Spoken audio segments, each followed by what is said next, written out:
দীর্ঘ প্রায় 7 বছর পর দেশবাসীর সামনে ভার্চুয়ালি যুক্ত হয়ে বক্তব্য দেন বিএনপি চেয়ারপারসন বেগম খালেদা জিয়া।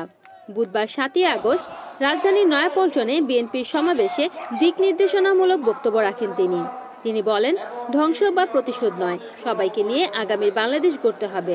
ধ্বংস নয়, প্রতিশোধ নয়, প্রতিহিংসা নয়, ভালোবাসা, শান্তি ও জ্ঞান ভিত্তিক সমাজ গড়ে তুলি।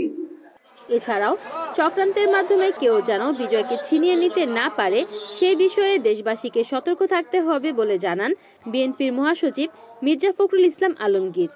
দ্রুত অন্তর্বর্তীকালীন সরকার গঠন করে 3 মাসের মধ্যে একটি সুষ্ঠু নির্বাচন দেওয়ার অনুরোধ জানান তিনি। যারা 3 মাসের মধ্যে নির্বাচন করবেন সেই ব্যবস্থা তারা করবেন, এর জন্য পূর্ণ সহযোগিতা আপনাকে দেবেন, জনগণ তাকে দেবে। বন্ধুগণ, আইন শৃঙ্খলা রক্ষা করার দায়িত্ব আপনাদের।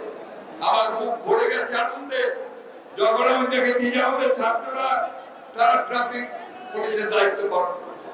আমি তাদের ধন্যবাদ দিতে চাই। আমি যখন দেখেছি যে তারা অত্যন্ত ম্যাচুরিটির সঙ্গে, প্রজ্ঞার সঙ্গে, মেধার সঙ্গে। এছাড়াও এই সমাবেশে উপস্থিত ছিলেন দলীয় অঙ্গ সংগঠনের সকল নেতাকর্মীরা। পরিবর্তনের চিহ্ন পাওয়া যাচ্ছে।